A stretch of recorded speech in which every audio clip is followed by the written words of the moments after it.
So how was your lunch? How was your lunch?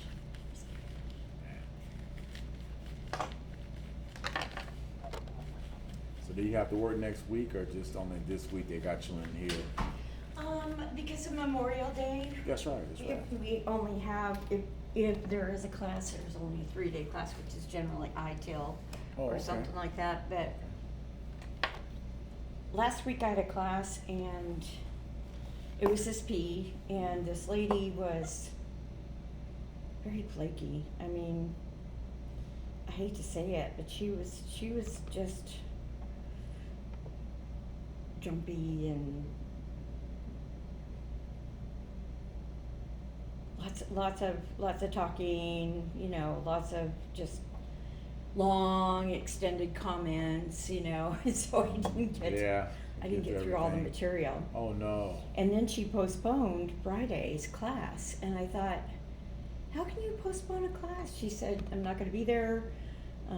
So I said, okay, so we could take a couple of nights this week, and I'll just, you know, stay over. And Kathy got really mad at me for doing that, but I'm like, what are we going to do? We didn't get through all the material. If she tells her, you know, people that, then what are they going to say? And anyway, so Kathy mentioned today that next week I'm not doing anything. I could take a day next week and do the rest of the class, right? Okay. Yeah. So I'm like, oh, perfect. So we'll see. That's wonderful. That's wonderful. I do what I have to make sure that people are okay. Mm-hmm. I really do try. That's good. Yeah.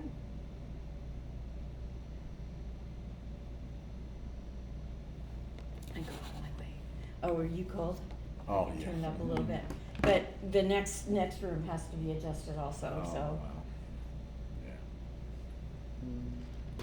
Sorry. No problem. Keep your head up. Tomorrow you have to wear mittens or gloves or something. You Okay. have to make sure, no. All right.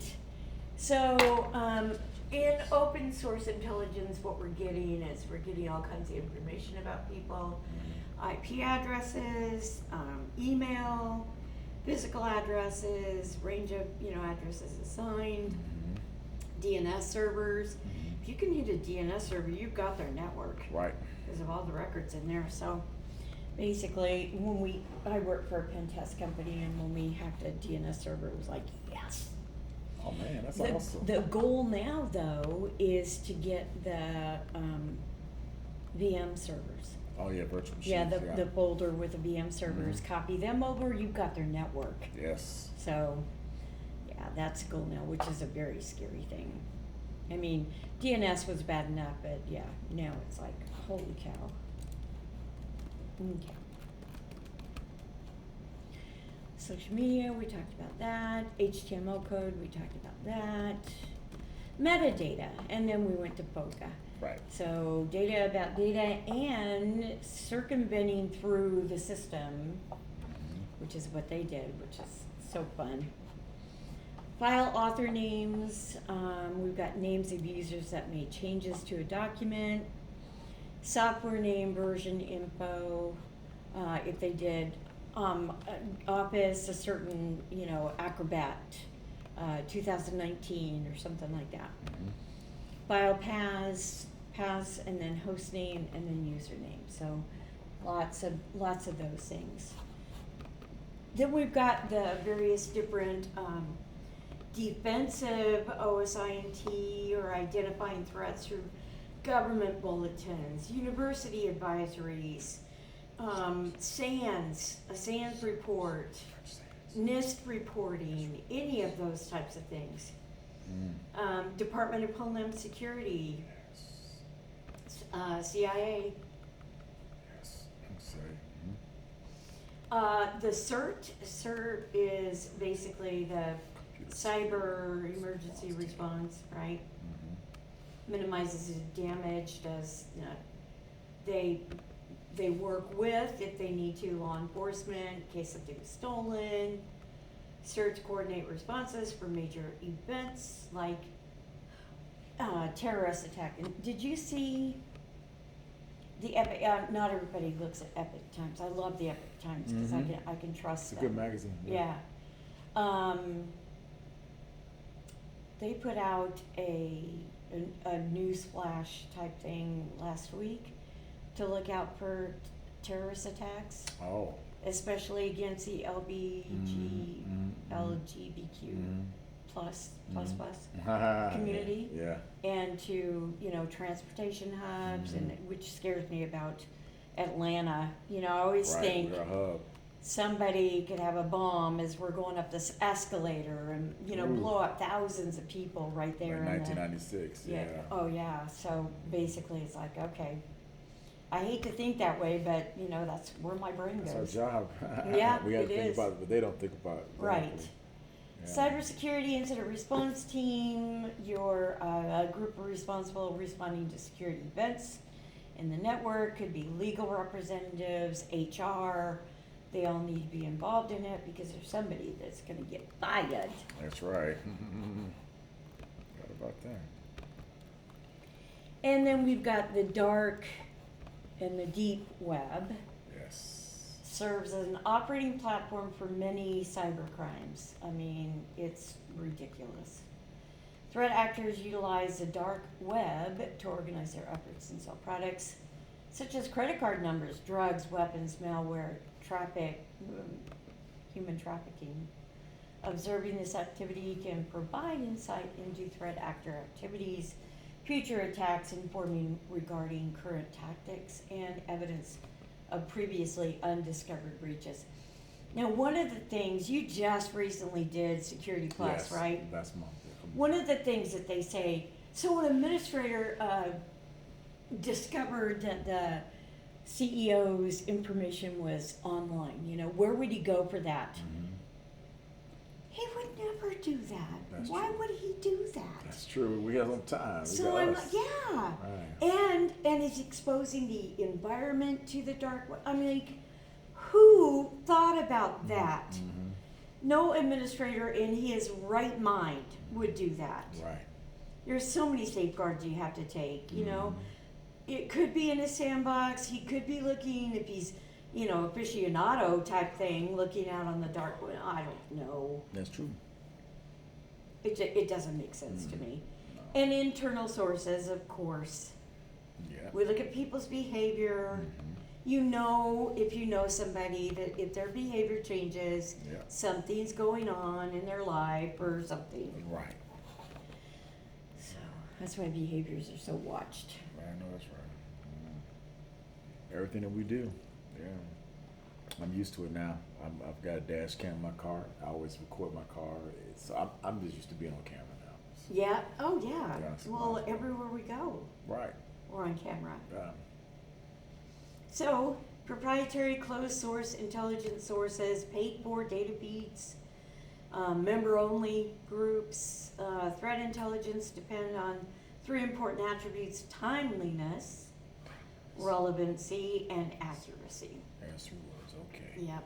People. Closed and proprietary resources. And they're always really good because they're collected, analyzed, data comes through good sources most of the time. Operational threat intelligence provides granular details for indicators of compromise, malware, attacks. So, Awesome. CrowdStrike is a good one. Are they gonna? Yeah, they're gonna do that. So, CrowdStrike is a good one. We've got Exchange, X-Force, National, IS, ACS, NCSE, Government UK, DHS. Beautiful. It was funny, I was in Charlotte, North Carolina, Mm-hmm. and right down from my apartment building, right, the next block was the Department of Homeland Security. Oh, wow. And I could see their Wi-Fi.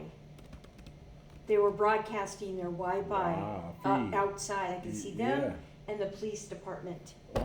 I'm like, why would they broadcast their Yeah. Wi-Fi Yeah. SID out in the, They shouldn't do that. Should be let blocked. me Exactly. tell you, it was so tempting to have them, but I didn't because I knew I could get in trouble. That would get you. Yeah, I Yeah, know. Right? but I'm like, oh my Stop it. Quit tempting me.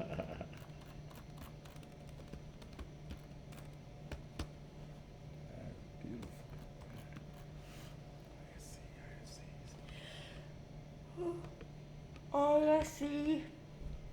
ISACS is Information Sharing and Analyst Centers, yes. Yes. Such as DHS, National IC, okay.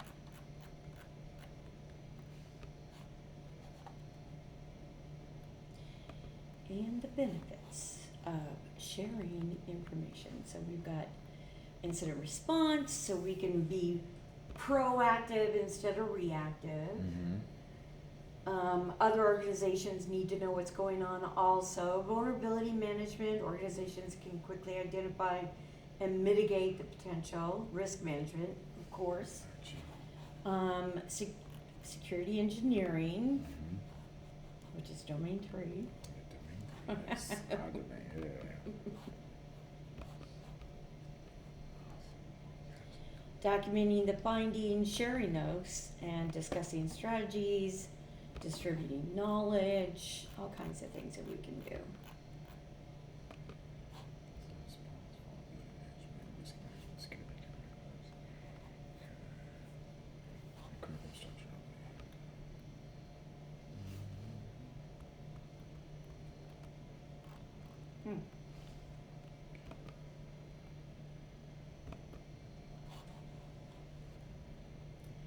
There's all kinds of Good stuff, right? good stuff in the book also that they don't mention on the slide. I might have to make another slide or two.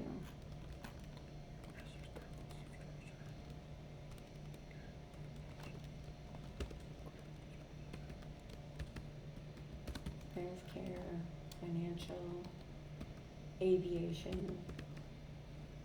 That's a scary thing. Got a plane in the air. Mm-hmm. It can be hacked, you know. We're fighting against. I'm pretty sure we got nerds like us trying to find ways to Oh yeah. prevent it. You know. Oh, absolutely.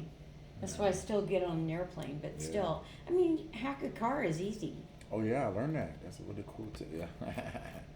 Have a push button car that's push start, and it's like, oh my god, everything is no more keys. Like, Mhm. Mhm. you can go with RFID.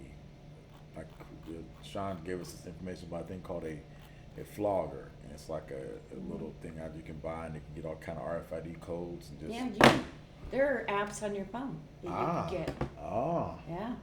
Wow. Yeah. Wow.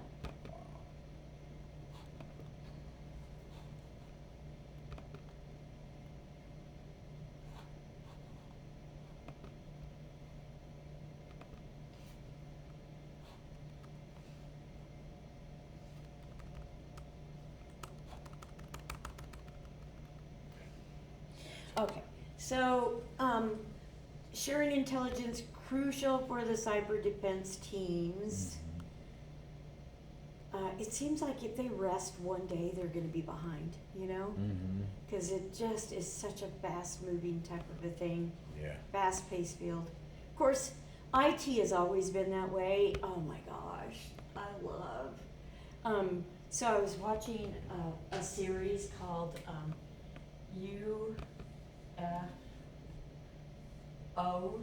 Okay. Okay, and in season 2, episode 4. Okay. Okay, it's about, well, we know that the U.S. government has been covering up for a really long time. Oh, a lot of people know that. Yeah. But it talks about how in the 60s and early 70s, how the world of cyber just flashed. I mean, just went like that, you know, Really? just like quickly expanded. Huh. And they said it's because of what we learned off of the alien ships. Huh. DARPANet, Yeah. you know, the DoD Yeah. actually created the Darknet. Yeah, that's a fun IP, standard. and the NSA got involved. Yep. And that's when that happened, and the internet expanded and went crazy. It's a really good episode. Okay. But I believe in UFOs, and Oh, yeah. they're showing themselves all over the world now. I believe it And too. Star Trek. I'm a Trekkie, so I can't. I agree 100%. So under who's it? Eisenhower. Mm-hmm. Eisenhower's granddaughter admitted that Eisenhower had met and made treaties with aliens, Oh. and that they said you can do this, this, this, and this, but you cannot do this. Oh wow. And so, yeah, there's been a treaty with the aliens since Eisenhower. It's so interesting. And and you know what? I believe that, and I believe people who say that they have been, Yes. beamed up. I do. Me too. One lady said a gray guy. They have gray, white, and like green. Mm-hmm. And a gray guy came into her bedroom one night and he said, "Why are you afraid of me?" And she said, "Because you look different. I mean, you're kind of ugly, And he goes, "One day you'll look like us." Oh. And she said, "What?" He goes, "I'm not interested in you. Wow. I'm interested in your daughter." Wow. And she was pregnant at that time with a girl. Oh. And so, yeah, I know, scary, right? Right. I'm like, what? Wow. Yeah. Oh, they just are so eons ahead of us. Of course, I think they've had those eons because our world is fairly new, comparatively. So, anyway. I wonder, do you believe in the second coming? Oh, yes. I wonder where they fit in the second coming. Great question. Yeah. I wondered that for quite a while. I'm like, so I'm wondering where they fit. That's a great question. I think about. Jesus comes, is he going to be Right. surrounded by aliens That's a great question. instead of angels? That's what I pray. I just want to be in that number. Right, yeah. Yeah. Okay, so tracking threat actor groups, documenting findings, discussing the strategies, and then distributing the knowledge that you get. Tell somebody else. Put it in a bulletin for work. Put it in your, your newsletter or something like that. So you're watching for this. Don't click on these links. Of course, you tell them, and it doesn't make any difference at all. No. It's like, oh, it looks like a link, and it's going to get worse because of AI. That's true. ChatGPT. It's going to get a lot worse. You've got to look at the people that are talking and see if their words match their mouth. It's kind of like an old Korean movie. Yes. It's like, oh, Right. and their mouths They're were not the matching. Yeah, exactly. Oh, that's a good idea. So, and you could tell, it's like with the gummy, weight, loss You're right gummies. about that, man. Well, a lot of people's images are used, and it's like, your mouth isn't even matching what they're saying. They're smart. So, true or false, open source intelligence describes the use of Linux to identify potential attackers. That's true. Absolutely. What type of threat intelligence is only available via subscription or by purchasing specialty vendor-supported equipment? Threat intelligence sharing? Why not be Proprietary. Proprietary. Yeah. Okay. What metric helps rank or score threat intelligence to help isolate highly applicable or highly likely threat intelligence? Ranks of school. Think about getting information. It's helping you to gain confidence. So it's a confidence level. Confidence level. Yeah. Okay. The metric, Confidence which is level. kind of a weird way to ask that. Yeah. That's what I'm gonna put a comment there. Gotcha. Right. Confidence level.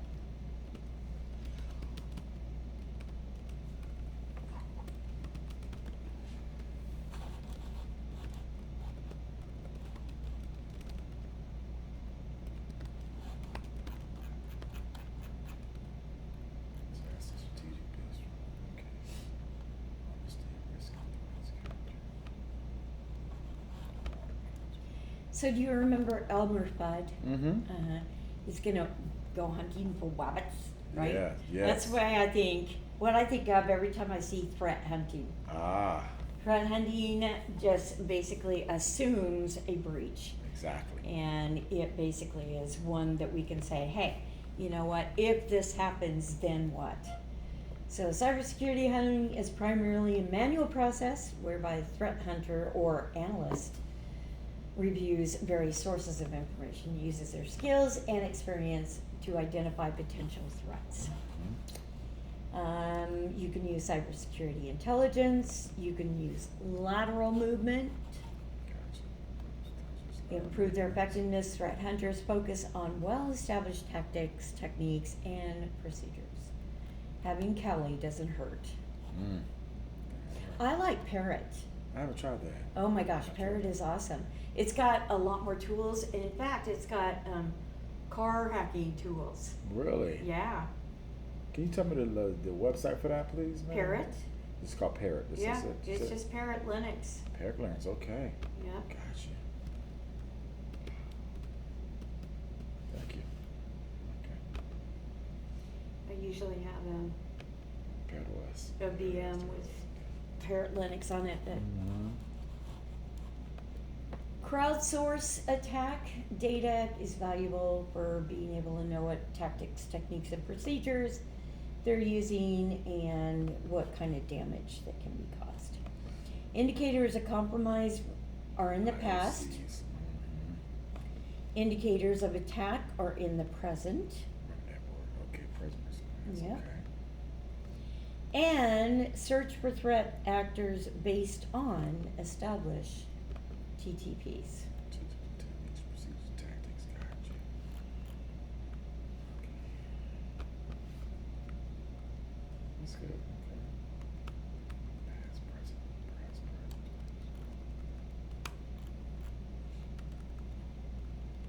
Oh, there's Fancy Bear.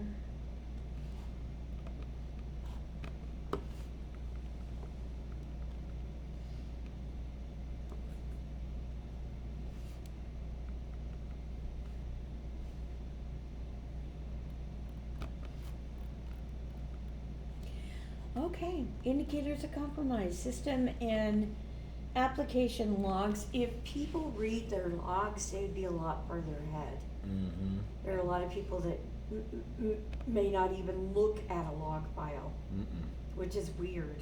Yeah. Network monitoring software. We've got endpoint protection tools, and we've got SIEM. You guys use the SIEM? Yes. Yeah. Yeah, I look at Event Viewer on mine. I love Event Viewer. Yeah, on mine. right. Yeah. So we look for anybody who may have gained privileged user accounts, distributed denial of service attacks from our machine. And the way you get those is through snipping, right? Right. So you can see that they're active at different times of the day. Applying threat hunting techniques often requires using data provided by the information sharing platforms and field notes created by professional incident responders or created by people in the help desk. That if you use a good ticketing system, then you can actually go in and document what you did, what you found, and that would help if it went into a database where you could search that database. It's very, very helpful, a knowledge base.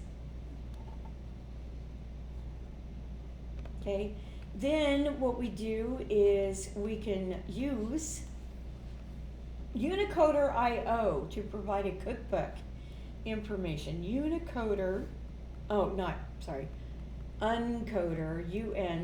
UNCODER.io to provide cookbook information can be translated to many different SIEMs and EDR formats. You could feed that into the SIEM. Uncoder provides precise search criteria threat hunters need to be able to perform quickly and efficiently local signs of trouble. Wow. Uncoder. Oh, this is cool.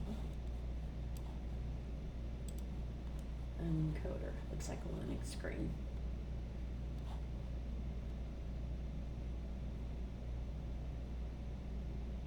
I'm gonna have to get that. Uncoder? Yeah. So this Uncoder.io provides detail regarding an attacker copying a Windows SAM to the app data directory and translates the details into a search string that can be used with Splunk. That's the word I'm learning now. Splunk for my job. That's what they want. Splunk. Yeah? Yeah. To search any matching events. Yeah, and you do use Splunk in the labs. Okay.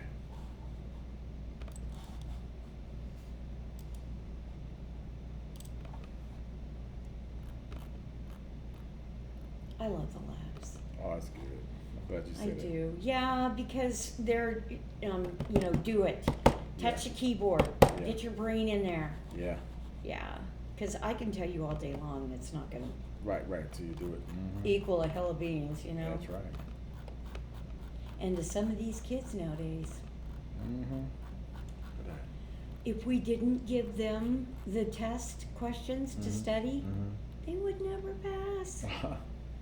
Because they're wearing an ear, bud. They're, playing games while you're teaching. They're doing all kinds of different types of crap. That's true. And it's like, why? It's the over 25 basically that are engaged. Yeah. Like you. Yes. Yes. Thank you. You don't have to say thank you, but it's like, yes. Yeah. Yeah. I know it's true. I'm glad I am who I am. I'm glad I'm glad at I'm this glad age. too, because I've had people come in here and sleep through my lectures. And pay all this money for this class? Exactly. He said it's my third time through CISSP. No wonder. No wonder. Who paying for that class? I got a question about that. Don't you have to have someone pay or give you sponsorship for something? After you take your test, you can find a sponsor. Okay. Sean, Oh. or I can sponsor you, Oh, or okay. anybody. Oh, okay. If you know some CISSP, then Oh. they can just sponsor you. Beautiful. Yeah. Wow. I didn't know that.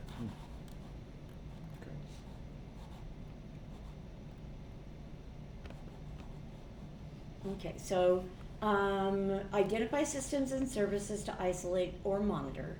Okay. Identify which users and accounts to lock. Describe security issues accurately and efficiently, and protect system or organizations from future threats. The ones that get me, I had a guy in April, right after COVID, people started coming back to class. And people like us because we still have in-class training. It's not all online, right? Right. And so he came to class, and it was April, and he said, we've already paid out $150,000 in ransomware attacks. And I'm like, why? Why is your system not updated? Number one, why don't you have backups so you could actually just recover that machine with? Virtual backups. It doesn't make sense. No, it doesn't. It does, and I'm like, and I said that to him. It's like, why? Kind of like, why aren't you doing your job? What did he say? He didn't have anything to say. What kind of company was it? Do you know? It was a hospital. A hospital. Okay, that's why. No, it's not an excuse. Oh, I'm surprised it's a hospital. Though. I am too. But they always attack hospitals. Oh, obviously. Because they need their data like right away. Right, the HIP HIPAA, and they got the PIs. Yeah. Okay. So applying threat hunting techniques often requires using data provided by information sharing platforms and the field notes created by professional incident responders. Yes. Okay. Cool. Decoy methods. What are some decoy methods? You know this. Think Winnie the Pooh. Honeypots, botnets. Oh, no, Honey nets. Honey nets, yeah. Yeah, honey files, any of those types of things. So anything that will attract attention and pull it away from the rest of the network. So they get through one firewall, they plunk into a honeypot. most good hackers will know, like on Mr. Robot, when he found himself in a honeypot, he pulled all of his Oh, connections, that was amazing. all of his hard drives, and put them in the microwave. I'm like, that's Yeah. kind of a He went way over to the left. Yeah, Yeah, yeah. it's great though. yeah. That's Yeah. like the first episode. Mhm. I love It that. was first episode. I love it too. It was It great. was such a great. Oh, it's a great show. series. Oh man, people don't even know. They just don't know that guy. Yeah, and Esmo. you know that the technical content for that was written by Anonymous. No. Yes. Wow. Yes. It says it right there in the. It did, but I didn't know that was the Anonymous. Which is why they were right on. Right. With the technical. Right. I'm like, okay, I understand. Uh-huh. Yeah. So you can have active decoys, drawing them away. You can. What are a couple of other? I wouldn't say that they're mainly decoys, but what other preventive steps can we take? If some botnet is hurling an attack at us, what can we use? There are 2 holes that we can put them into. DNS black hole Oh, or a I'll mark it down. I'm not sure. sinkhole. A black hole or sinkhole. Let me Yes, write it the black hole, we don't care about that traffic. down. Okay. That just go away, right? Like a black hole. Sinkhole is kind of like a honeypot. We're going to go in and look at the log files and see what the heck they did to get in to continue their attack or whatever. Gotcha. So like our honeypot, we're gonna redirect traffic, provide an early warning for ongoing attacks, collect intelligence on attackers. Got it. Thank you. Hmm?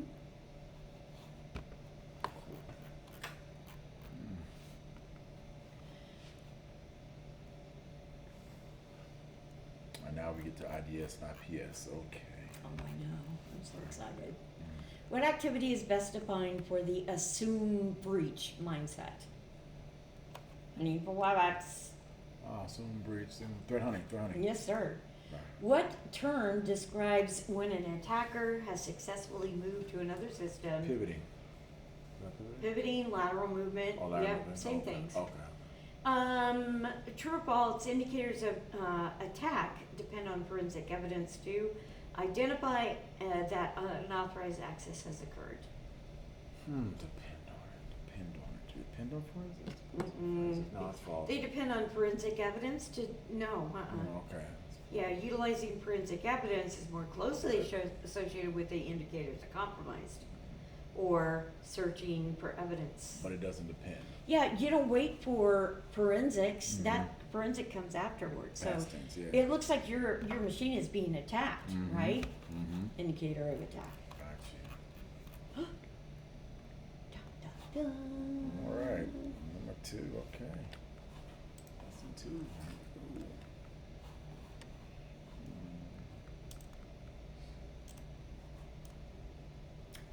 I talk too fast. No, it does great.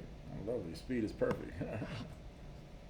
I've also read ahead, so I try to get ahead. Well, hopefully I'm providing enough examples. You are. that You are. It helps. It's really good. And you're excited about it like we are, we should be. I love this stuff. Me I too. do. Me too. I really do get excited about it. Lesson 2 summary, got that. Then we get into lesson 3. Architecture, okay.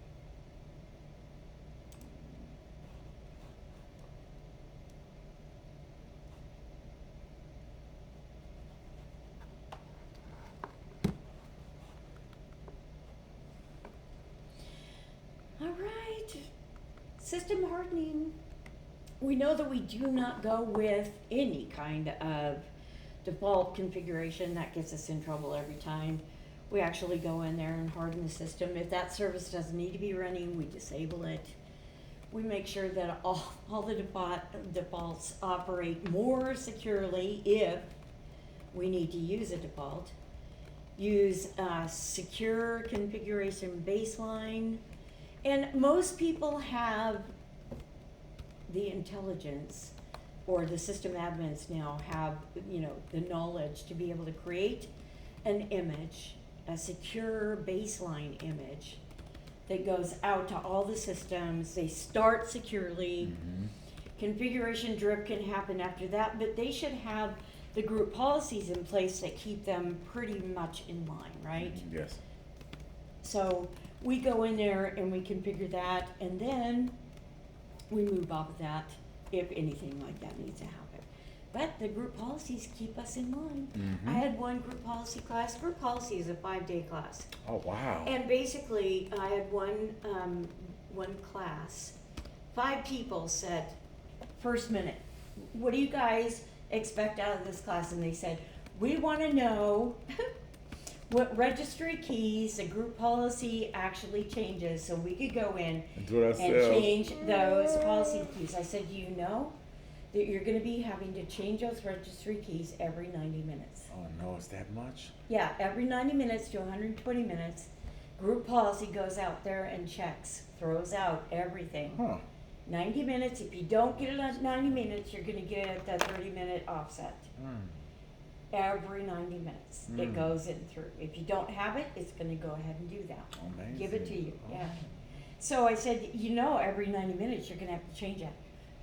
Okay, we'll set up a script or something to run every 90 minutes. And I'm like, that's desperate. I mean, you guys, Yeah. really? A script every 90 minutes? I know, really. Task schedule it, yeah. I know, right? System hardening, okay. It's very important, system hardening. Hardening is very important. Oh, it Yeah, you're really, bringing it. really is, yeah. Gotcha. For VMs, it kind of is easy because you make a template, Right. and then you have that secure server template Mhm. or even the client template. Yeah, right. And a lot of times in VDI, where people are using a lot of VDI now Mhm. because of COVID, Almost there. you know, my son works at home 4 days a week. He goes in 1 day a week, Awesome, you know, awesome. to work, to be able to get that Mhm. done. And so I'm sure a lot of VDIs are employed so that Mhm. basically we can put you into a virtual machine. If you mess it up, We just close it and we spill that's it right. out. Yep, just blow it up and put another Mhm. one on. CIS benchmarks are very, very, very nice. Okay. We know the baselines that they have in there, so we can benchmark against them and see how we're doing.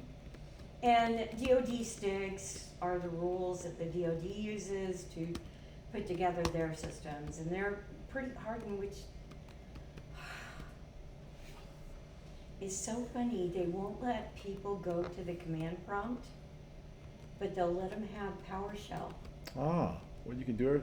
Oh, I know, right? Mhm. Oh, I love that. Oh, yeah. oh, wait a minute. Hey, That's worse than Right. command prompt. Yes, it Right. is. You can do a lot more. Wow. It's not called PowerShell for nothing. Exactly. I love PowerShell. Yeah. Wow. All right. Are you going to talk about STIXX and taxi, or is that we'll know about taxi and sticks too? Sticks and taxi? Yeah, those two commands. Yeah, are they in there? I just saw it. Yeah, it's right. So in threat hunting, basically, sticks and taxi are the ways to be able to share information. Mm-hmm. I always say sticks. So we've got.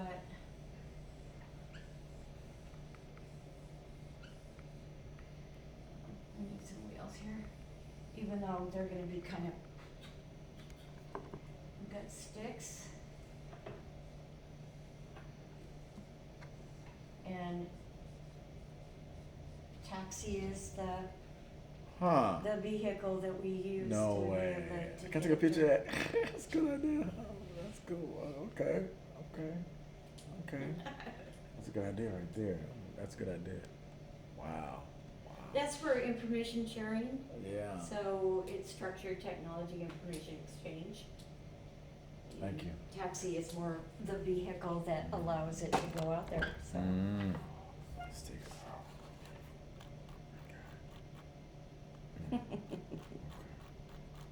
What's going on? You go in the registry Mm-hmm. every once in a while Mm-hmm. to fix things. Yeah. I'm learning how to do it on my own computer, so I'm like, Yeah? yeah. Mm-hmm. This is awesome. Oh, yeah. Yeah, I don't encourage too many people to do it, and when people go, oh, I went in the registry and did this, I'm like, are you kidding me? Yeah. They don't know what they're doing and mess You up don't know something how to else. use Word and you're going in the registry, what are you doing that for, right? Mm-hmm. So we know the root keys, the local Right. machine, users, current user, classes, root, and then the current config. Mm-hmm. And those basically H key, all the H keys. And you know that, so it's always fun to try to explain it to somebody, so I go in there and I'll show them, the root, how Yeah. deep you can go down Yeah, I know. into the Oh, registry, you're right. and Yes, ma'am. you dig a big deep hole when you do that, or just go and look for something. There's a lot of viruses that I've had to go in there to the registry and Mhm. look up the company Mhm. or the name or whatever. Mm. That's awesome. You get a virus, you look it up online, right? Mhm, And then mhm. it will tell you what the exe Yep. is for it. Mhm. So you go and reboot, right? Yep. Go into, what is it, safe mode? Yep. And then undo it before Yep. it gets started. You know. You really know. I do it, yeah. Yeah. Okay, so the local SAM, Mhm. okay, since you know the registry, Secure accounts management. Yes, yeah. okay. The local SAM is your security accounts manager, and it's local on that machine. And basically, you could dump that to be able to know if there are a lot of different users that use that machine. You're gonna know what their information. So it stores username information and accounts for current computer for the local computer. Mhm. Security is linked to a database in the domain. We know that Right. through LDAP. Oh, like we did the direct access protocol. Okay, That's my right. world. So Okay, yeah. good. Okay. All right. You know that is a very old database. No. Oh yeah, it's super old. It came in with phones. That's right. Right. With Telecom. phones, Yeah. Because in California, I would pick up the receiver, wait Yep. for a dial tone, Mhm. spin the zero, Yeah. let it go around, Yeah. and then the operator would come on, what city, please? Mhm. I would say LA or Mhm. San Bernardino or something like that, and it's just a mapping. Yes. And that's LDAP. Yep, It maps to Active Directory. It That's maps. Yeah. To the phones. Oh, that's our baby. I do that all day. Yes, Uh-huh. ma'am. Ooh. We have now protocols, so we can just let things run. But it's yeah. So awesome. Secure and unsecure lab. Oh, Yeah. RTP. Yeah. Mhm. Yeah. So contains settings or the software and settings, in the operating system, all kinds of software. System contains settings for drivers and file systems, of course. And default is local system account profile. However, they don't mention services. I think they should on that. Yeah. In the config, 32 config, Mhm. because all the settings are in that, and all the exe files that you're gonna need to find, the host files, the drivers, all those different types of things in system 32 Mm. and in config. Not necessarily in config, but in system 32. You've got your ntuser.dat. Yeah. I'm sure you played with that Yeah, for yeah, profiles. Yeah. Yes, ma'am. There it is. Mm-hmm. The hives, the binary files, starting the hives, yeah.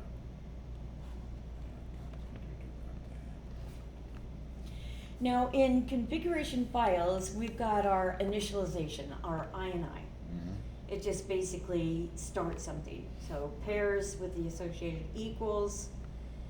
Extensible markup language Yeah, is XML. all. I loved XML when it came out. I taught at Microsoft, Oh, really? and I'm like, they had cameras and microphones all over, so they know that we're teaching them correctly or whatever. And I'm like, thank you, Microsoft, for XML. Now I can read the log files. They're very, very pretty. Uses tags and HTML and up inputs. used by APIs to Yeah, exchange APIs. information. APIs are being looked at a lot now, Yes, I have to use them APIs with the JSON. right? And they're saying you need to secure them to coders. Yep. Is they reach out all the time and grab information and bring it back, you know? So we need that not to bring back any kind of malware from a site or whatever. YAML, That's new. yet another markup language. I know, right? That's okay. And you know what that's associated with? No. It is associated with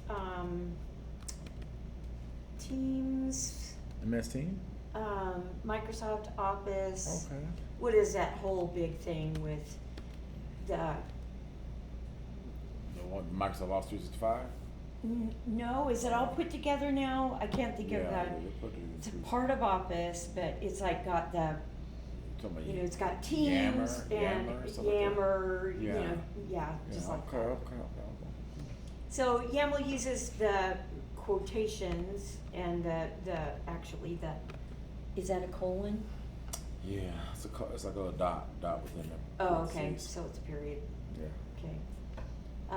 And then JSON scripts, similar to formatting YAML, they use brackets or brackets. Little brackets, yeah. Right. Okay, virtualization, containers, and emulation. Oh, yeah. Okay, so type 1 hypervisor is Yes, built exactly. on, On the actual device. yes, okay. Type 2 provides an operating system that I think is a waste of time, Yeah. because you not only have to take care of that OS, and it's using up resources that could be used by the virtual machines. But you know, in a laptop, what are you gonna do, right? Right. I've got an ESXi server that Mhm. that I run. Mhm. I love that. So Me too. it's, Oh, yeah. you know, very, very fun. HP ProLiant is what I have, and I gotta give me a new one because it's already on VMware, 6, but they want to go to VMware 7 now, so I'm like, oh, I gotta get my EXI up. It's a lot of money. Yeah, and you know about virtualization, so we don't have to go Yeah. into details about that. Application virtualization is also a good thing. Now, so application virtualization, I don't think of building a virtual machine for a application. Okay. I think of a container. Got to use that for the applications, the container versus Right. VM. Yes. Gotcha. Put a developer in a container. Okay, developing Put somebody, right. Gotcha. Put some, you know the difference between a container and And a VM. oh my Yes. gosh. Yeah, you taught us that a couple weeks ago. Why are we using Right. VMs now? Right, You know, because you can- people are moving more towards containers. Mhm. They're self-contained. You know, Mhm. you really don't have to do that much to them. Mm-hmm. And they run on a Linux platform, which I trust. Yeah. And so should everybody else. Microsoft does too. 70+% of their back-end servers are Linux. Oh. Yeah. So why don't you use your system? Why should we trust your system if you don't, right? Mm-hmm. So we know Docker, there's NuGet also. Containerization underpins many cloud services. In particular, it supports microservice and serverless architecture. Containerization is also being widely implemented in corporate workspaces on mobile devices. That's right. Yeah? Especially for phones, so we can wipe their phones Yes. when they leave Oh yeah, us. MDM. Oh yeah, big Mhm. time. Yeah. Yeah. Do you not supply them with phones? Yes, we seal you. Okay. Sometimes we build YD too. They bring on device and then we install on their PC on their phone. So They don't it's- understand that, hey, I now own your phone. Yeah, exactly. I had one kid, oh my gosh, he was a typical millennium. Mm. He'd be like arguing with me over everything. And it was getting very irritating. Oh no. And the rest of the class was like, oh my God. Mm. You could see the eyes roll, you know, when he spoke out. Mhm. Anyways, I mentioned Exchange, and it Oh, was yeah. like 2007 Exchange. Mhm. And I'm like, so Exchange has for a while now allowed you to erase your phones, you know, do MDM. Mhm. And he goes, no, you can't. And I'm like, okay. Yeah, I just got, tired of Frustrated. it. And so, he's like, so he logged in, he remoted into his Exchange server. Mhm. He was an Exchange admin and didn't know that you could erase phones. Wow. And I'm like, something's wrong here. So he remoted in, he said, how? Show me. And so the guy behind him said, go here, go here, go here, right click, find your device, right click, erase. He did. He did. He looked at his phone, he goes, oh shit. I didn't have a backup. And this is my office phone, this is my work phone. I didn't have a backup, and I'm like, Why'd you do Can't that? say anything more. Mm. Thank You're in goodness. trouble now, Yeah, shut him up. Yeah, you got him there. Yeah. Score.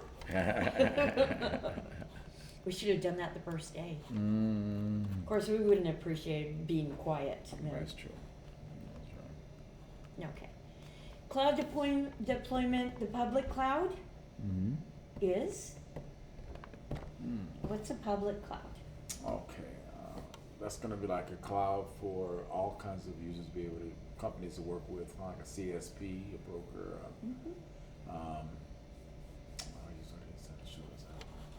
Could be anything like Google Cloud, Yeah, where you yeah. put your documents, iCloud. Mm. It could be, Good word. anything like AWS, Azure, IBM Cloud, any of those, right? So we've got those. The public can get to it. However, if you're going to use more than this space, then we can go ahead and charge you $2.99 for a month or whatever. I shouldn't be paying because I pay it though. I can hack that one. Yeah, Yeah. 99 cents or whatever. Yeah. You I'm think like, they're gonna okay. raise that eventually? I don't know because they're making billions of dollars. Oh, off that's that. good to know. Yeah. So I was like, $2.99 is kind of cheap, but Yeah. A private cloud is built by somebody, right? Mm-hmm. Also, a private cloud can be expanded through a public cloud, like with Hyper-V, VMware SXI, vCenter, OpenStack, Proxmox. Yeah. So we actually put our private cloud into the public cloud, which is kind of weird, Right. but. And then hybrid clouds, a Yes. mixture of the two, Right. which is something that we do all the time. Right. Security considerations, it's like you said, zero trust. Mm-hmm. Never trust, always verify. Always It used to be always trust, always verify. right. Oh, really? Reagan's error. Oh, wow. Era, he's the one that Wow. actually said it. Is that right? Yes.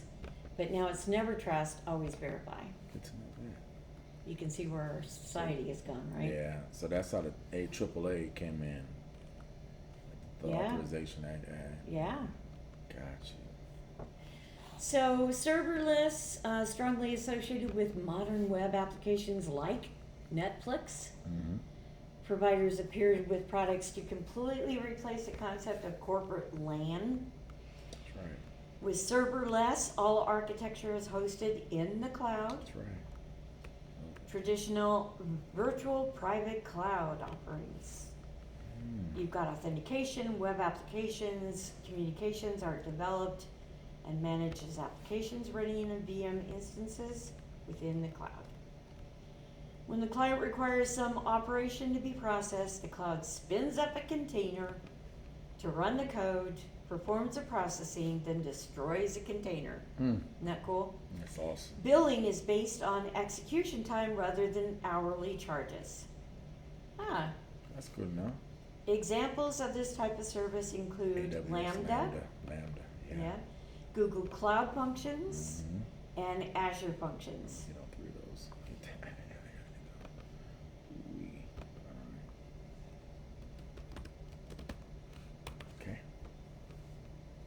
So it says, with any new technologies, some issues are removed and new ones are added, right? Right. Because with new technologies introduced, never seen before vulnerabilities. It's like the LifeLock guy. Mm-hmm. He said, my system is so secure, nobody's gonna be able to get in there, and he put his social security number on billboards. Mhm. He was hacked instantly. Right.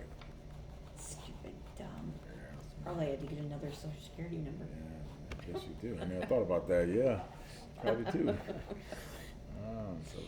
So security considerations, each and every model always has advantages and disadvantages, and especially the internal security. That's what I worry about more than anything else, because I've got my CASB watching in between. Right.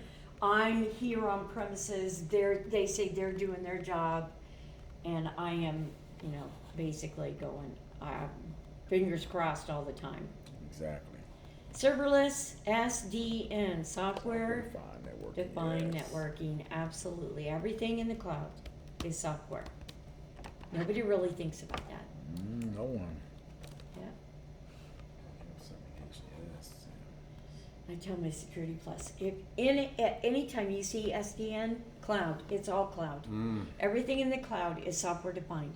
You don't take your servers off the rack and go and knock on the data center and say, "Here's my server." Mm-hmm. They don't want your junk, right? You say, "Here's my server," and you sync it up to the cloud. Mm-hmm. Anytime you hear orchestration, elasticity, automation, anything like that, it's a cloud. So abstracts physical layer like routers and switches. The virtual control plane makes all decisions regarding traffic management. Traffic moves from the east to the west through the servers.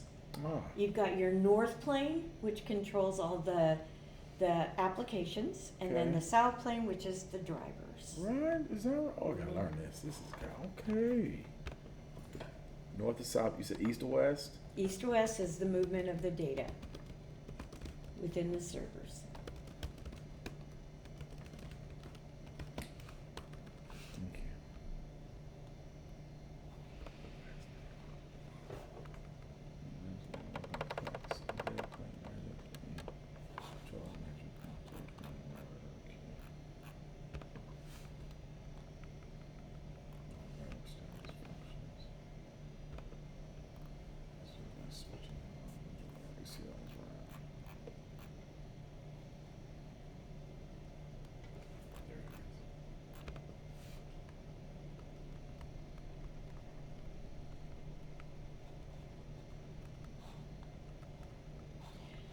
So 3 planes, control plane, decision about how traffic should be prioritized, data plane, actual switching, movements, ACLs, and the management plane, how the traffic moves.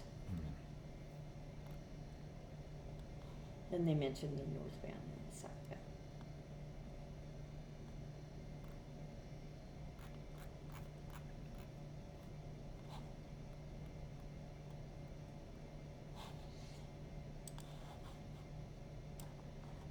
I had this illustration in the new security class, No, which one?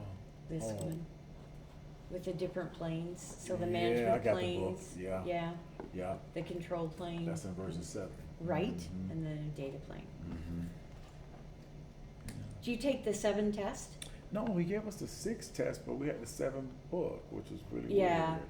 Because the 7 now, we don't have the test questions to study. Oh, It's a little bit rougher. My 701 class took the 701 test, okay. and most of them passed, so, Okay. yeah. It's still 601 questions, basically. Mm.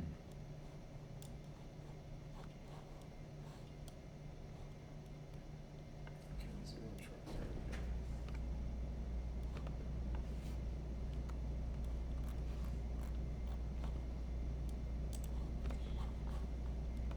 Okay. And what we're doing is we're working on deperimeterizing, deperimeterization. Okay. And with that, we're taking all of the hardware, software, and everything, shifting from the inside to and the outside networks. Yeah. And basically, the trends are driving deperimeterization, so towards the cloud. towards remote work, which is fine, mobile, outsourcing, contracting, and Wi-Fi. However, if I can get my work on my phone, that means that I'm never leaving work, even when I'm on the beach or That's by the right. pool. That's right. So that is one of the ways that stress is maintained in our life. Yeah. You need that time away. That's true. Yeah. That's true. That's so fortunate. Okay.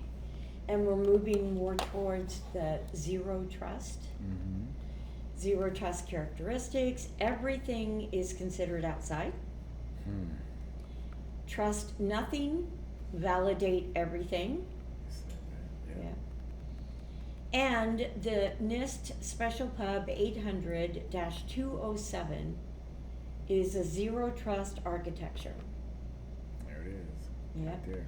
It will become more critical as we go into more of the virtual applications.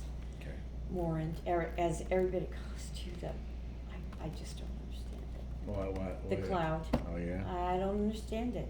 Why people will suddenly just give up their data when they've been protecting it for so long. I had one ex-base commander in my CAS class one time, and he goes, "Well, you've got an SLA. What good is paper and a signature Right. when your data is getting leaked with WikiLeaks Yes, or whatever?" Yes, you know, sir. I'm like, that is such a stupid frame of mind. I Believe mean, that server that yeah. I don't say that. Wow. how well did the insurance on your bank account work when they drew out the $1 million that they drew I out? don't want it to happen. That's what you're saying. Right. Prevent it from happening. Right. There's insurance on that. There Right. isn't on your data. No. With a cloud. That's right. I'm sorry. Good points. Good points. Wow, this is great points. Great points. Cloud, remote work. Okay. Source internet Wi-Fi. Okay. Key benefits. Okay.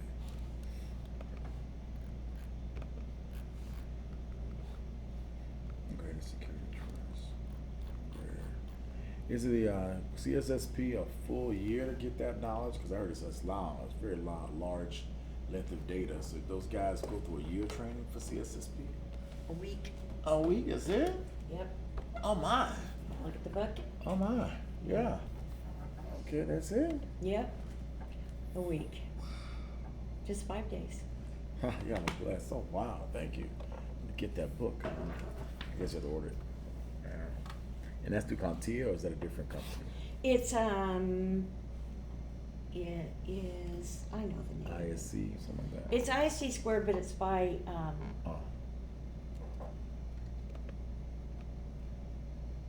that's by Cybex. Okay, CYPX. Okay. Cybex, yeah. I got it. Thank you. Ed's name is Ed Tittle. Yeah. Okay. It's a pretty good book. They've got some good stories in it. Lot of information. Lot of information. And you should take probably a couple of months to study Yeah. before you take the test. Okay. Yeah. All right. So zero trust architecture, network and endpoint security, IAM for sure. Policy-based enforcement, cloud security, of course. Network visibility, hopefully is none. Network segmentation, data protection, and threat detection and prevention. All those things we talk about all the time. All the time.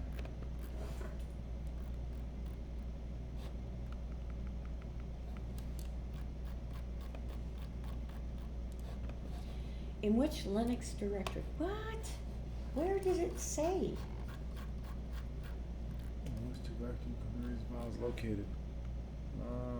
Or the back con- to- oh, the Where it's not located. Okay, where did I really miss it? Yeah. Go back. It's not located. Okay, Linux themselves, Windows security. Nice applications.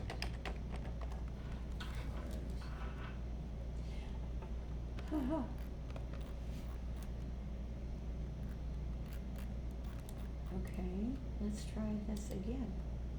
Linux. Okay, CIS benchmarks. TCP dump, which chapter is that in? I think 10. I found it right there. Well, Linux doesn't have a registry database like Windows archives or files stored in a file system. It's going to contain the subdirectories of the /exec directory, but also located. Etsy. The Etsy. Etsy, okay. Yeah. Etsy is etc. Basically, it's like it carries all those config files. Okay. Always in there. Yeah. Gotcha. Which type of cloud deployment model is the most common? That's the one called. That's called IaaS infrastructure. Hybrid. Oh, hybrid. Because hybrid I'm cloud. public and private. Yeah. Okay. IaaS, yeah. Yeah. And this term describes how organizations, networks no longer have clearly defined inside and outside. It's at D. Perimeterization. Yes, sir. Perimeterization. And there actually is a lab on this, so you'll probably good. start with performing system hardening. Okay, great.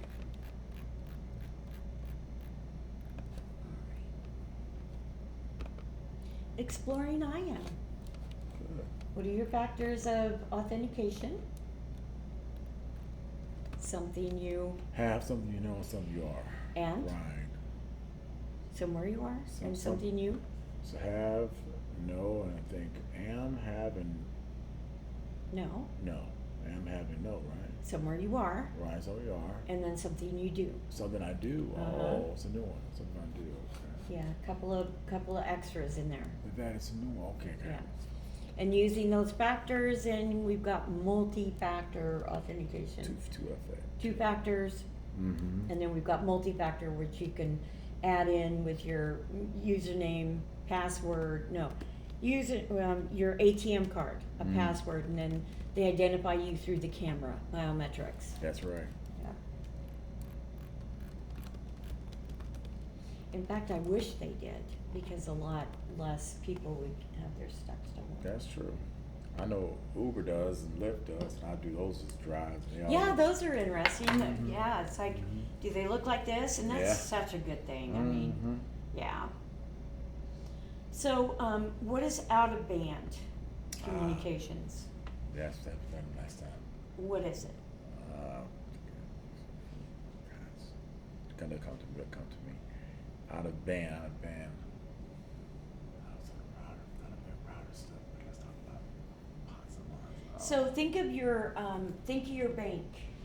You go in and you get a new bank account. What are you Mhm. gonna get? New You get number. an ATM Right. card and a PIN. Mhm. Do they come together? No, they're different. Call it, come and they call separate. it out of band. Oh.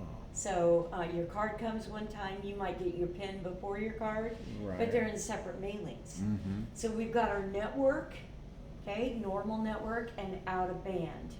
Out of band works a lot with an air gap Yes, network air gap or systems. something like that. Okay, to block. So it's okay. not the normal type of network connections. Okay. It's out of band. Okay. Oh, good.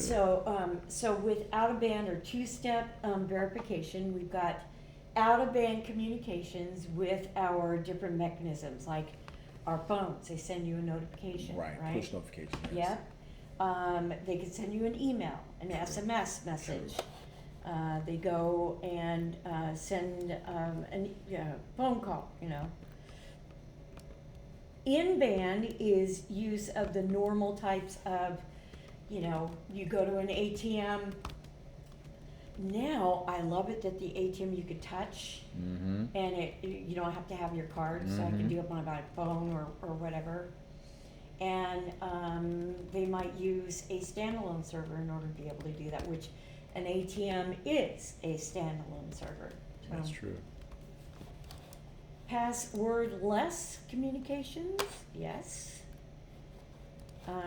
are basically, hey, voice recognition, facial recognition, fingerprint scanning, eyeballs, irises, passwordless authentication methods. are gaining a lot of popularity Mhm. because of all the things Mm-hmm. you do.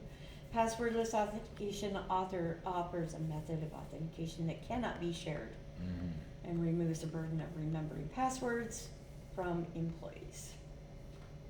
My laptop, I can, on the power button Yeah. is a fingerprint scanner. Wow. So when you turn it on, it scans your fingerprint and basically gets you in there, which is pretty cool. That is awesome. Single sign-on SSO. is Yes. made available to us through Federation. Mm-hmm. We always do single sign-on to a website. That's right. Through SAML and SOAP. Mm-hmm. And we've got all kinds of different types of things that we can get to when we get in. Unless it's a proprietary application that we have to sign into, Right. you know, otherwise than that, we've got everything Outlook. Yeah, it's going Yep. straight through credentials. Yep. Yeah, through Federation. PAM is Privileged Private Access Management, Yes, ma'am. and there's another PAM, which is a Protected Access Module. Oh, yeah, that. Okay. So you can plug in and use your CAC if you Mhm. use a CAC or an Mhm. access Old school card. day, yeah. So basically with them both, the security surrounds it. With PAM software providers include Beyond Trust, Centrify, CyberArk. Oh, I played with CyberArk. Yeah. CyberArk was fun. Yeah, I've used CyberArk before. Yeah. Well, as a matter of fact, King and Spalding, that's what they use, the law firm. Oh, They cool. like CyberArk. Is it good? Yeah, it's pretty good. It's just it's very, very, very. All the passwords are kept in there. It's central locked in, almost like a PAM. Yeah, and really good for protecting router switch password configurations, Nice. TACX, and getting. Oh, really? Nice. Yeah, that's what they use. Yeah, yeah. Okay, Federation. Microsoft, Google, Twitter. There's all different kinds of companies that use it, but basically, with the Federation, I built it from my network, from my phone perspective. Active Directory Federation Services. Yeah. It was AT&T. so yeah, I so did we've it got trust. Yeah, the trust. B2B Federation server over here, Federation server over here. Mhm. The only time they talk to each other is with that, when the trust is The established. trust. Mm-hmm. And then it goes through a secure web gateway Yep. any other time. Mhm. So you have your resources and you've got your IDs. Mhm. And the really cool thing about that is that they don't have to have your users over here. We don't have their users over here. Wow. But what happens is the TGT that we get is split. And here are our ACLs, and here are the claims that actually get put into a federation. So we have to have claims on that. order The to claim. say, That's the uh-huh. magic word. Yeah, Yeah. the claims. Yeah. So it's like you make rules based on the resources. Are you Hank? Is it 3 o'clock and later? Is he using Wi-Fi? What is he using? You know. So basically, those are the claims that we can do in Mhm. order to be able to get to the other resources, and we can set them up on ours also. But mostly, people, you know, your ID server can be a resource. So we could be providing resources to them, and they could be providing resources to us. Awesome. But it's through that web gateway that we actually go through Okay. all the time in order to be able Okay. to have web. Okay. Thank you. Well, cool. OpenID, I love OpenID. Oh, you do? I Awesome. do. Okay.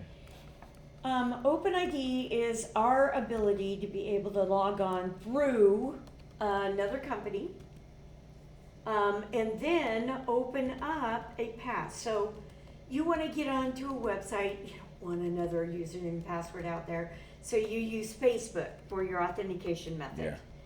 And then they get into that and say, all right, so the only thing we're going to be able to share with you are your credentials. That's right. Then what happens is that if you want to pay for something, they open up a different path, OAuth, okay, to be able to go up to PayPal or Gotcha. whatever That's what it is. through OAuth Uh-huh. and then into PayPal, are you sure you really want to pay this much for That's this right. article? And then it takes you right back out to the website. Says you paid for this, thank you very much. I do it all the time. Yeah. Yeah, yeah, it's very, very cool. OpenID Direct adds an additional layer with OAuth 2, the latest provision of the version of the software to be able to help you to be able to pay securely. That's right. I love SAML. Me too. So here we've got SAML Cisco voice. That's my baby. Yes.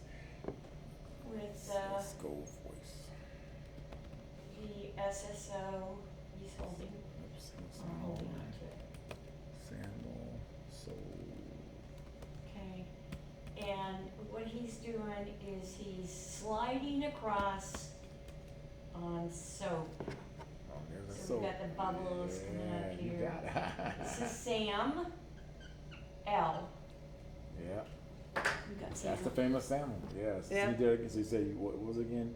You said the soap goes up. Is that how it It's goes? bubbles. And then it's supposed Just to. bubbles. He's just Okay. going across on. Who gave you that acronym, that picture? That's good to. That's me. You just saw that. Yeah, Just right there? that's what I see. That's cool. He carries it and he's going, woo! Wow. He's slipping over soap. That's smooth. I like that. I'm gonna take that. Use that.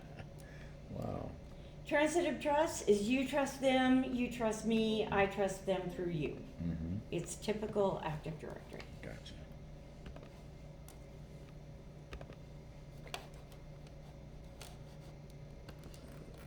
What about Shibboleth? Shibboleth is it's for federated.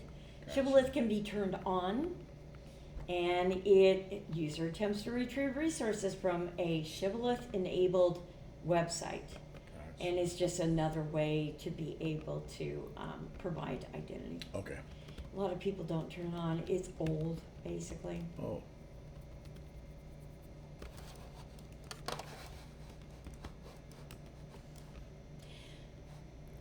Transitive Trust and CASB. Oh yeah, Casby broker. Yeah. Yeah. Welcome to my CASB instead of CASBOT, right? Mm-hmm. So basically with CASB, it is a third party, and he is a broker that will actually go in. What I see, you go out of your network. So here's the edge of your network. Oh my gosh, I've got to get more markers. Here's the edge of the CSP. Here's you, right? And CASB is here's a road here. Okay, so a road's going through here. And this is the over pass, basically, that people are walking over, that protects them, right? Okay. Okay. So we've got to give them arms, give them some arms. Okay. So this is the CASB, and basically it protects the security between you and your CSP. Ah. It is the third-party broker that will monitor that traffic, that will go in and enforce, antivirus, anti-malware movement, et cetera, et cetera. Okay. So, yeah. Thank you. Thank you. Scan for malware and rogue and non-compliant device activities, yep. Monitor and audit user and resource activity, prevent access to unauthorized cloud services. That's CASB. Trillex, ForcePoint, Microsoft, and Cisco. Oh, Trillex. Okay. That's fine.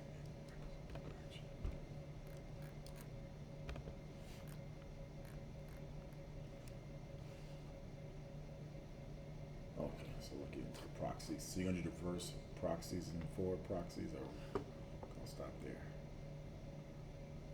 What do you need, 10 minutes? I'm good. I was gonna ask you, you're gonna do a forward proxy and reverse proxy here? I will, Oh, okay. unless you don't need to. Nah, no, I'm good. Good, Okay. good. So this term describes the use of a PIN sent via SMS to a smartphone. Must be like maybe a push notification.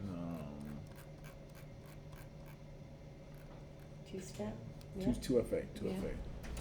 Uh, A trust B, B trust C, A trust C. What is that? It's the circle of trust, Thomas. Yeah, transitive trust. Yeah. Yeah.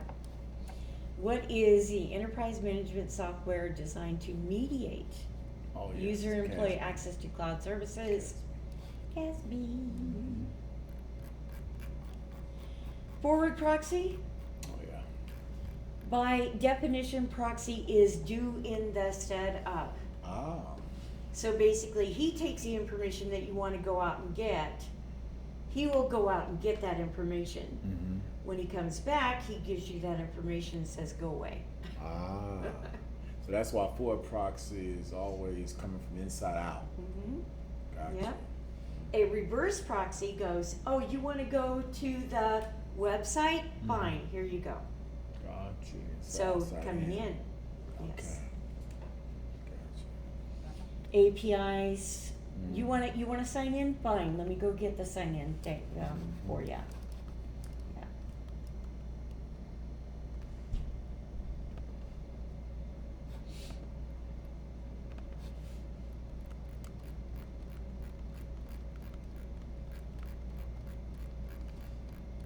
I'm gonna go out and get that work. Give Okay. you a few minutes. Oh, thank you.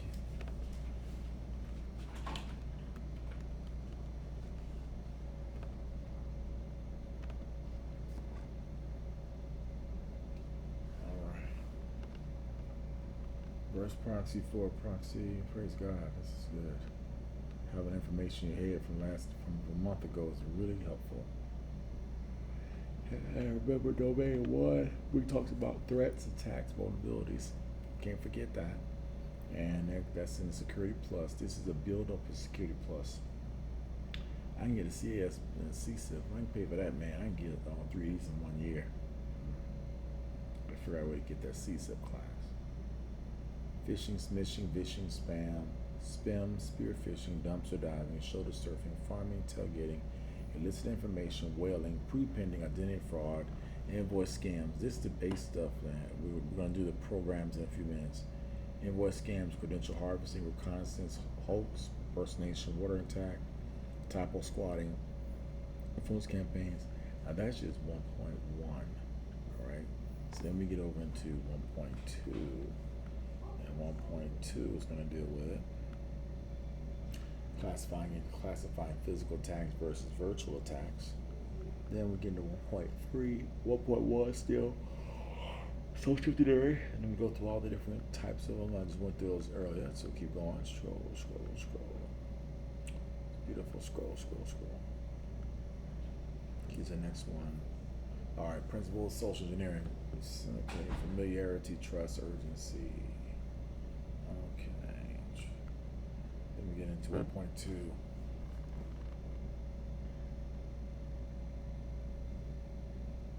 Given a scenario, what are the IOCs? Let me refresh them. Way to go. So, stand up. Strong legs. Batman.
Thank you. All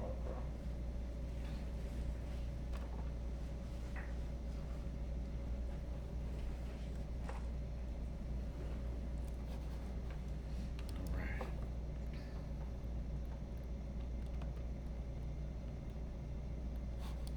All right, data loss prevention. DLPs, okay. Another server to go through with more rules. That's But good. that's though. okay, because externally we need to monitor as well as coming in. Mm-hmm. So are you sending information out that shouldn't be sent out? And there are lots of different types of rules to that. It's like, we're looking for XXX dash XX dash XXXX, or anything that looks like that, or we're looking for 16-digit numbers, or we're looking for phone numbers, or anything that you that want to be prevented. So there are rules on there, like you can go in, you can quarantine, you can block things, you can go in and, delete things if you don't want them coming in or going out. So Okay. we need lots of rules, because people are crazy and they will do all kinds of different types of things. It could Ask be. you, Mhm. based on the firewall, which does this come before the firewall or after the firewall? It comes after the firewall. After the firewall coming in, before the firewall coming out. Gotcha. Gotcha.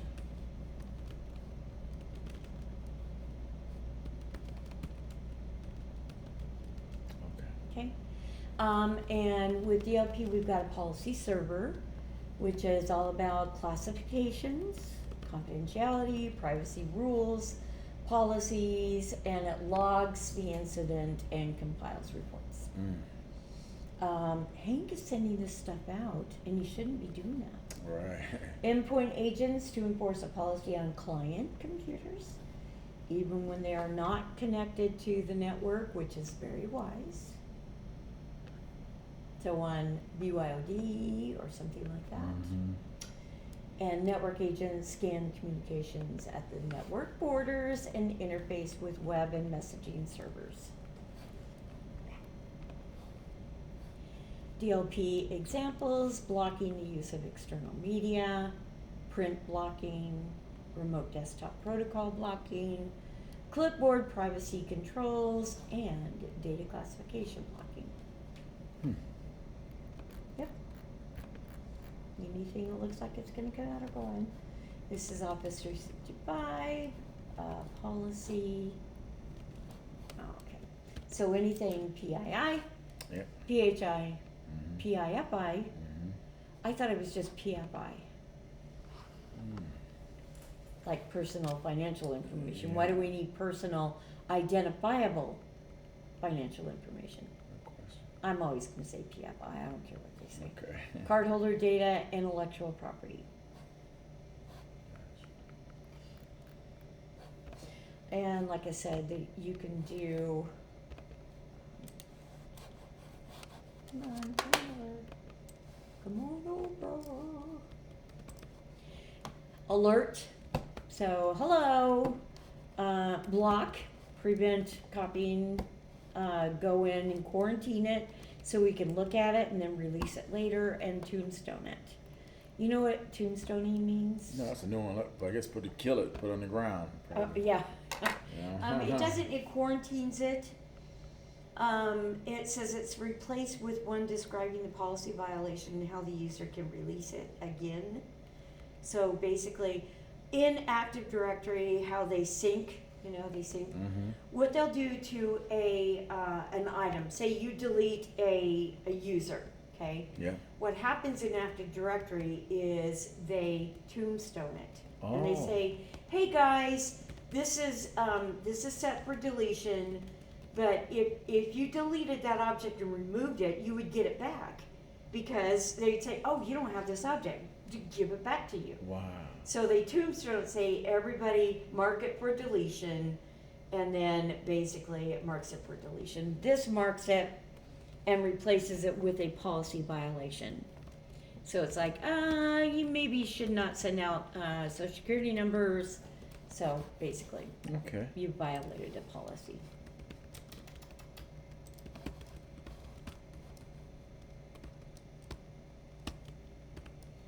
Leading vendors: Trellix, Symantec, Broadcom. I don't know about them. Digital Guardian, and 365. So you can block use of external media, print blocking again, RDP. Okay, we did those. PII, PHI, PFI, cardholder data, and where. I had a test and it was so weird. I thought everybody knew PKI was public key infrastructure. Right. And I'm like, how, you know, Security but plus. it said here's this, no. And then I had a test that said, where would you find an ACE? And that's a account access entry. Oh. Well, you find it within an ACL. Okay. Because, you know, in account access lists, they've got the entries. Right. So right. it's all the rules. It's like, I got you on that. all right. Okay. Understand the role of public key infrastructure. So we've got the secure sockets inspection. No. We have TLS inspection. They need to update that. Okay. Process of inspecting encrypted HTTPS traffic without SSL inspection. Network administrators cannot monitor encrypted traffic for threats, making HTTPS traffic an easy method for, and it is. TLS inspection, I would say that they didn't go through and edit it as well as they should have. Okay.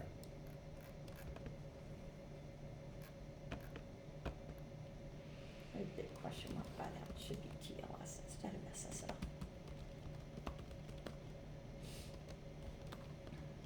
Administrators cannot monitor encrypted traffic for threats. HTTPS traffic can allow attackers to avoid detection. Well, that's true. Ensure employees comply with acceptable use policies. Visibility to restricted content access or share, upload restricted data. Well, of course, we don't want those. All right. Logging, log ingestion. Yes. Does that mean we have to eat it? I mean, to get rid of the logs? Ingesting it, reading them, I guess. Storing logs in central location for simplified analysis. So we've got application servers, we've got the authentication servers, web servers, and databases. We all need to ingest that. Involves logging tools like Splunk Yes. and Logstash to collect and process the data.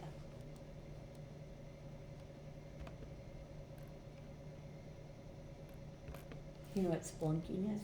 Yes, that's the program I was talking about earlier. I gotta learn. Cave diving, Mm-hmm. diving into a cave, Mm-hmm. spelunking. Ah, I guess that's what you're doing when you use Splunk. You're diving into. I like that. Actually. That's a proprietary software. Is that proprietary, right? Yeah, it is. Yes. Yeah. So the time synchronization is Kerberos is a timekeeper, Mm-hmm. and basically, if you're not within 6 minutes of the clock, you're not going to be able to log on to a domain. Oh wow. Okay, used to be 2 minutes.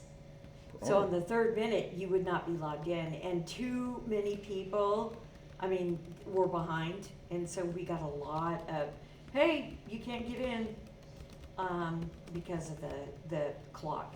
Mm-hmm. There's, I had to put atomic clock a couple of times on some servers because they were just not updating the clock like they should have. Oh, so it has the right So- stratum number was wrong. Yeah, Mhm. yeah. So, one clock was ahead 11 minutes. Oh. A legal firm's exchange server Mhm. was ahead 11 minutes, and I'm Mhm. like, somebody just went in there and set the timer Yeah, on that it's server. sync right to Yeah. water. Obviously not synced. Luckily, it Mhm. wasn't the PDC emulator. Okay. Okay. Everybody would have been ahead Okay. 11 minutes. Logging levels, we've got debug, Yes. okay? We've got info, which is like, hello, this is happening. Warning indicate the potential of a problem. Yes, talking about this. The error, which is like, this, used to indicate a serious problem, but not now. And critical, okay, you need to take care of this. Yes. There are 7 levels of logging also, See. okay? 0 is emergency. Emergency. Every awesome Cisco engineer will need ICE daily. Emergency. Okay. I like how you put that every. I didn't. It's on the Oh, that's right there. Yep, that's it. EACEWNID. Wow, write that acronym down. That's in there. Every else is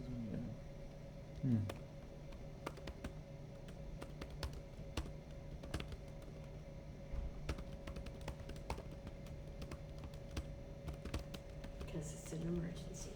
I like that. Oh, yeah. 1 is an alert. Immediate action required. 2 is critical. Okay. Hey, take care of this. You're on fire. Yeah.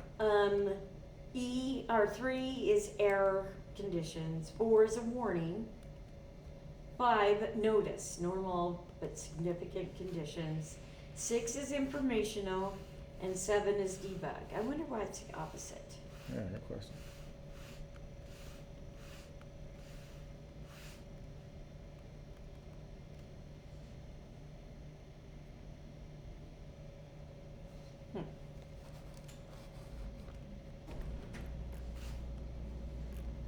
But that's true of Linux too, because with their operational, proprietary, et cetera, the lower it is, so it goes from minus 15 to plus 21 or something like that. And the lower it is, the more proprietary it is. So kind of weird. Yeah. DLP can be used to restrict printing of sensitive data. Right. Yes. What is the acronym for the 3-digit security code typically located on the signature strip of a credit card? Gosh. In the back of the, I know that number. Yeah. I use it all the time. The acronym. 3-digit was the acronym. PIN number. No. I think it's certificate validation value. Oh, really? CVV. I think that's. I think it is. Yeah, CVV. There's it. Yeah. I've heard that, but I haven't used it a lot. But I write that down. Yep, that is it. CVV. HTTPS traffic does not pose any threat because it is encrypted and therefore safe. True or false?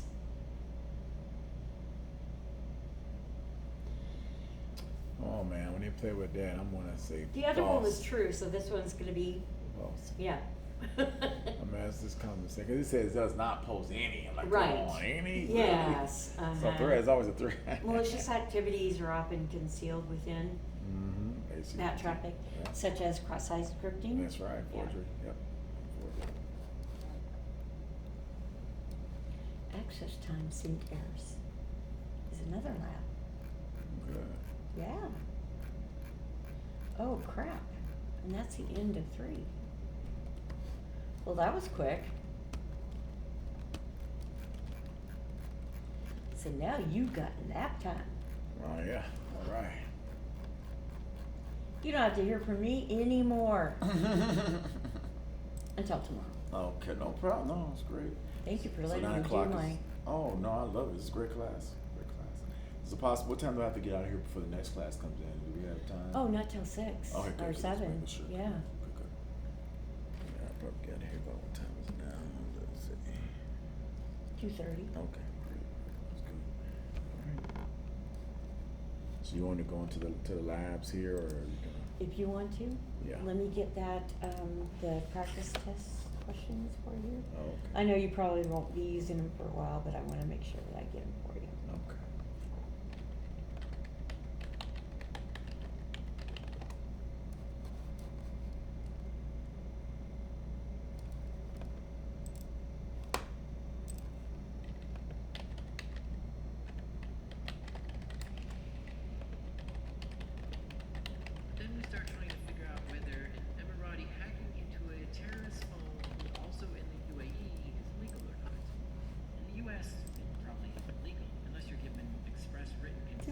Target diaries. Yeah. What about over there? Now keep in mind this company did have all the approvals they needed from the UAE government and the US State Department to do this. So yeah, it might be a little easier to get approvals for things if Emiratis have other Emiratis, but if an American were to do it, I don't know, would it be different? It's complicated and it makes my head spin. But you see how murky this gets, right? Mm-hmm. But whatever, it's not something I'm gonna be able to solve here. At this point, the UAE government was pleased with the work that Project Raven was doing. So the first 4 to 6 months, that's what we were doing. Anytime we had an alert or a red flag of probable or anticipated event, we would sort of start the process of doing research to see if we can identify whether or not it's a valid threat. Now, it's also important to say that all of this data exfiltration David was doing on the targets was only that, data exfiltration. He was never on a mission to drain a terrorist bank account or disable a car remotely or do any disrupting, degrading, or destroying things that other hackers might do. This was just collecting communications. This went on for a while, but then at some point, the requests from the UAE government started to get a little weird.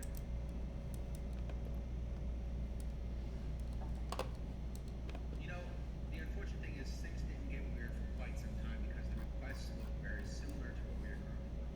Hey,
the guy that down created and reverse that. Interpreter. Mhm. Yeah. Somebody else significantly smarter than me did this.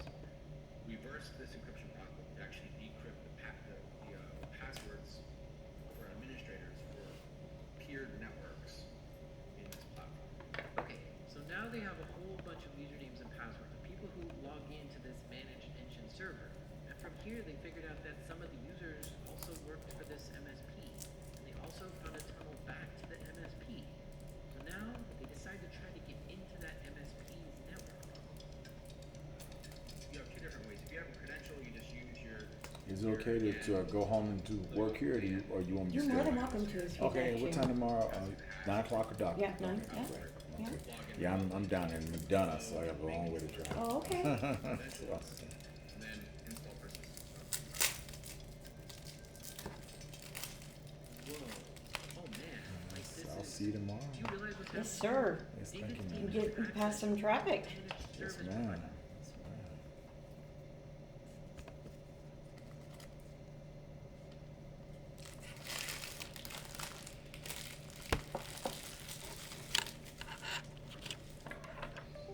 And if you want, we could do class online too. Oh yeah, but I mean, I like seeing, I like being a board. I need all that. I'm more of a kinesthetic man. Mm-hmm. Plus, I don't like being in my house, my home. I like to relax there. I work at nights, so as a Oh, gosh, routers yeah. and switches, I get tired. Or everybody at the house, you know, it's so loud, noisy. I like to have a little peace. But yeah.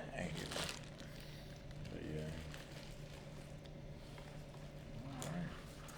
All right. Let's see. Da, da, da.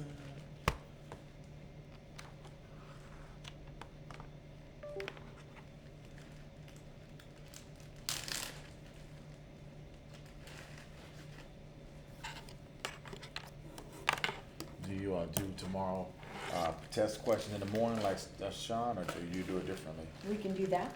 Oh, okay, Yep, absolutely. okay. So tomorrow we're just gonna go. I can start studying 3 or 4, 5, and 6 now, or do you just wait? Chapters 4, 5, and 6. I can start studying. If you want to. Okay. Yeah. Okay. The last may take you a little bit of time, Okay. although you've only got a couple of them. Okay. And if you want to, do the labs too. Okay. I'll do them too. Okay. Yeah. Okay.